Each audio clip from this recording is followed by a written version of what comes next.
What addiction is seen as completely normal by society? TikTok. The algorithm is insanely good at keeping people on it for long periods of time.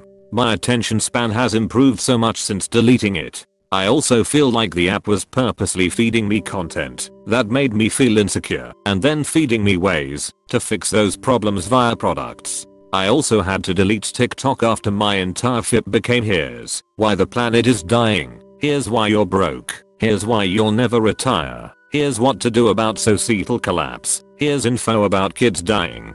4 hours a day. I was having nervous breakdowns about there not being a future and us being in the end days. I deleted TikTok and still feel like I don't have a future. But it's not all encompassing my every thought anymore. Me too. But here's the thought that has sort of made me okay again. Maybe the world will end soon. Maybe it won't. I don't know.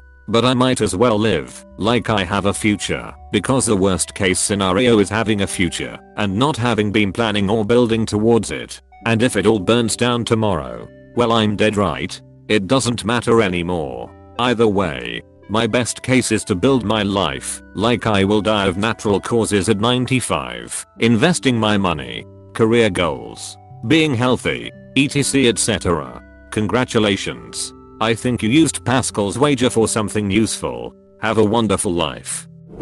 Infinite scrolling in apps. Why I use Reddit on the website, not the app. I can tell myself I'm having a 3-page break, then I go back to whatever I was doing. My Opera just tells me that it's using too much RAM on Reddit, and that's the point where I stop. Attention. Some can't see the truth that they are out there trying to compete against one another and can't understand why people don't like them. So they try harder. It's an endless loop because they will never be happy with what they have already. Life. It's so weird to me how some people will go do a thing, and when they are doing the thing they are spending the entire time taking photos of themselves or having their photos taken. And if they are not doing that, their heads down at their phone checking how many likes their previous photo got. I appreciate the 4K fancams of live performances, but I wonder if they are able to enjoy themselves since they are busy filming the entire time. Maybe for some, being able to share the cam of their faves with others who aren't able to go makes them happy. As someone who did this recently at a set at a festival, I just had it mounted / attached to our totem, and I was able to enjoy the concert while still being able to film and record one of my favorite artists of the festival. Shopping. Online shopping. Especially, I deliver for USPS and there are several houses on my route that get new clothes nearly every day. I'm a carrier too. I have some customers that I would probably call a wellness check for if they stopped getting stuff. My dad orders almost daily and he went on a 2-week business trip and my mom jokingly told him the UPS guy was worried and asking about him. You say jokingly. I deliver for FedEx and that I'd legit be worried if they didn't order for 2 weeks. Energy drinks. Caffeine in general. Really? Caffeinated soda is the most consumed beverage in the US. Plebs. I'll stick to my daily pot of coffee.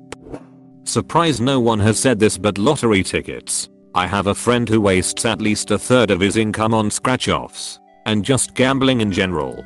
I watched him clean off a scratcher for $100 just to go spend it all on more scratchers that only ended up winning $10. Then complained about being broke and asked me for money, lol. When I worked at a grocery store, I would see people spend so much money on scratch-offs and lottery tickets. I never saw anyone win more than $100. I was 18 and found myself spending at least $3 a shift on scratch-offs. Once I took a best to realize I was spending $15 a week. I realized that was equivalent to a tank of gas. It's really sad when you watch them and they don't even play them. Just scratch for the code and scan it. I worked somewhere with a handful of scratch-off regulars. They just started rolling out the quarter scanners when I left. They showed me how there was a code on the bottom that you could figure out if it was a winner or not with minimal scratching. Definitely sad most of our lottery regulars played numbers. Had some old people with books of old numbers and calculations. They would take hours on a Saturday working out their numbers for the week. Had another guy that had set numbers. Came in every day and spent like $100-150 on the daily number and pick 4. He was in his 70s. Didn't move great and still clearly did some kind of labor work. We sold cigs and lottery tickets. It was super busy and really depressing, but paid $1/HR more than any other retail job. I was gonna say cocaine, but okay, not crack. But cocaine is hugely accepted within pro sports, celebrities, rich people, so on and so forth. It's definitely frowned upon for the most part, but it's also not meth or crack. You'd be surprised at the amount of people who do it. People you'd never think of. It's a big secret a lot of the time, but it's extremely popular. Cocaine is everywhere. You go to college and find that everyone smokes weed. Then you get into the professional world and find everyone does cocaine, lol. I was honestly surprised to go back to college and find out everyone does coke. Back when I was that age, 2010, it was mostly just weed and alcohol, of course. But when I went back to school a few years ago, coke is so common among the kids nowadays. Agreed. I definitely thought college was a alcohol and beer thing. I was really shocked as a small town kid going to a somewhat large party school the amount of kids that would just casually blow lines of whatever was put in front of them. Looking back, the fact more kids didn't die is almost surprising, but I'd imagine odds on campuses have gone up since I left school in 2013.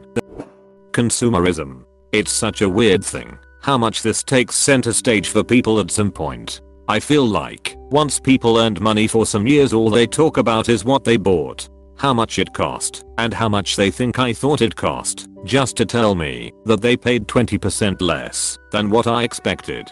It's like the default way to occupy them once they are no longer at work. Buying stuff, thinking about what stuff to buy, and talking about what they bought. A fictional crazy man once said, advertising has us chasing cars and clothes, working jobs we hate, so we can buy s we don't need. And the things you own end up owning you. Just because he's fictional and crazy doesn't make it wrong. You are not your fucking car keys. Social media. Everyone is always on social media. Even I'm personally an addict in constantly taking pictures for my Instagram, posting on my Snapchat, or scrolling through TikTok. An endless cycle between the three apps. Don't forget Reddit. You just threw us all under the bus. Some buses we just belong under. r/bitch I'm a bus. Endless scrolling. But I can't stop. So many more comments to read. My scroll wheel broke years ago and is just constantly going at full speed. It isn't an addiction. I'm being held captive at this point. I have learned to live with it. But writing emails is very difficult.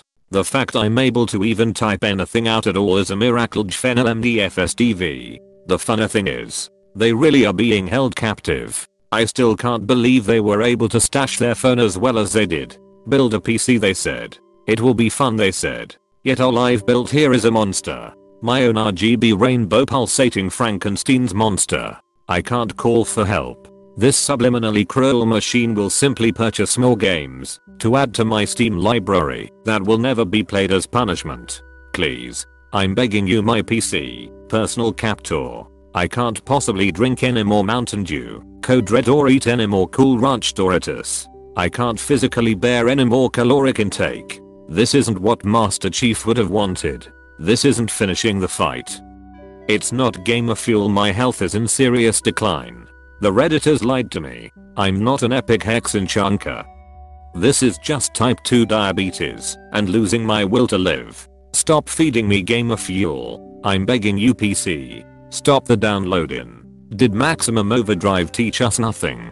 Is this how Skynet starts? The birth of the malicious supercomputer AM from I Have Noah and I Must Shit? Or some other fictional reference to make the reader go yeah, that had a machine gaining sentience in it. I get it. Do you force me to watch documentaries about Deep Blue as a warning? Or does my rogue PC just really love chess? I don't even know anymore. I don't even know what I don't even know anymore. My Corsair Epic Gamer mouse is more like a Corsair Epic Gamer ball and chain, keeping me isolated. The overflow of my Discord messages about I don't care about has blinded my vision. I don't even know what freedom looks like anymore. I'm begging you. Stop showing me these horribly stupid memes. You can't just take a Breaking Bad character and add kid named Finger to it and expect me to laugh. I only laugh out of fear of retaliation. I may have built my PC, but I'm not its master. I wish to be free from this unbearable misergmfshiat deemed saigf. Here in the UK, our drinking culture seems to have no issue with people always being in the pub or people needing a pint at work at lunchtime to get through the time. Only people who are homeless and your stereotypical junkie type seem to be ever labeled as alcoholics. Weirdly as well, some seem to celebrate alcoholism and show off how much they drink. I quit drinking a couple years ago, shout out to r/stop drinking, and some English lads I was hanging out with at that time said they couldn't imagine someone in England telling them they'd stop drinking just because of English drinking culture. I live in Scotland, and it took my friends a long time to accept that I no longer drink. They just couldn't understand why. If I wasn't an actual alcoholic, I wouldn't drink. I can only imagine the rest of the UK would be the same or worse. Smartphones in general, I'd say. So many, myself included, are unable to put their phones away completely during social settings. The phone follows you everywhere now. I remember the days when I would read the ingredients on the nearest shampoo bottle while taking a rest because there was nothing else to do. Edit, I forgot to add the procrastination it causes. As we speak, I've been putting off a jog for at least 2 hours by browsing Reddit instead. Distilled water, ammonium lauryl sulfate, glycerine, FDNC, blue hash, 4 fragrance and baking soda toothpaste came out. There was new content. Lauryl sulfate was the one that stuck in my head. Also the small attempt to understand Braille by touching the Braille imprint on the bleach bottle and assuming it meant poison / harmful / bleach. So that's maybe a B or comma. Hang on, is Braille read from right to left? Maybe that's the B. I'll spend some more time studying this tomorrow. Lauryl sulfate, I hate that shit. Gives me horrible canker sores. Overeating. I'm completely addicted to food and it's embarrassing. I eat like a glutton. I work out every single day. I play sports every day. If I had some eating discipline, I would have looked like an athlete. Instead, I have muscles and fats. When I tell people how much I work out, they say they can't see any effect of it. I literally feeling like crying. That sucks. They say you can't outrun a shitty diet after all. I absolutely food cope, so I feel yeah. Sugar. I've gone from drinking a 750ml bottle of whiskey per day, smoking like a chimney, roughly a pack per day, to now 3 years completely sober. I still can't curb my sugar addiction. Congratulations on your sobriety. Don't congratulate that when he's a sugar tweaking fiend. He probably turns tricks just to buy rock candy. Anger addiction. Certainly being outraged about social problems can result in effective social action. Being outraged feels more powerful and active than sadness or empathy. Try expressing thoughts and prayers, and take a look at the angry responses from people who associate anger with empowerment. Walking around in a constant state of outrage, even if it's justified about a certain thing, may eventually cause people to redirect their anger toward every minor irritant in their lives because it has the illusion of control and power. Anger can also escalate into destructive behavior that is not effective in addressing whatever problem needs solving. Being angry all the time can't be good for mental, physical, or emotional health, or for the people who have to encounter the angry person. This is an excellent take, and so true. I notice it especially with people who get upset in traffic or at other drivers. Their driving becomes more aggressive and dangerous because of the anger. And at the same time, the anger does nothing to change other drivers' behavior. It's a total no-win and very dangerous for everybody. So true. I used to have some rage, but decided to start every drive by waving someone in front of me, smiling, and mentally wishing them a good day. This habit actually changed the heaviness I felt about traffic. Wine addiction. And then they say I'm not an alcoholic. Luddy, you drink a bottle a day. I'm pretty sure you are, because wine is still an alcoholic drink. Also the normalization of wine mom culture and all the clothes / decor / paraphernalia that they make, because teehee I need a drink to get through little Timmy's soccer game. I think it's slowly being phased out like the live or love thing. Thankfully, it's alive and well. I can tell you that much. I work in a winery and we sell so much wine mom merch, it's insane. Coasters, t-shirts, magnets, keychains, glasses, bags, etc. Hell, we even sell kitchen towels that say drink wine. Pet dog, Repeat, with a cute Aussie dog print on it. And it's not just middle-aged woman. I have all ages, 21 plus, buying this stuff all day every day. We have a cartoon Tinkerbell lookalike flying with sparkles drinking a glass of wine with the phrase Drinkerbell on literally all of aforementioned merchandise, and it sells like crazy. I haven't seen any slowdown in the buying of this merch. If anything, I sell more now than ever. I almost reflexively downvoted this because I hate everything about it so much, even though of course it's not your fault. JFC. It is so bleak that S still sells so well. Alcohol. Honestly. Like, yeah, it can get bad enough that people see it as a problem, but it is way later than it should be, and alcohol is so much a requirement for people to have fun that it's kind of sad. I know people who will not date people who don't drink. A friend of my wife's recently was sent a photo of her friend by her fiancé, who is a doctor, who was giving her fourth fluids at home because she was so dangerously drunk. It was done in a jokey manner.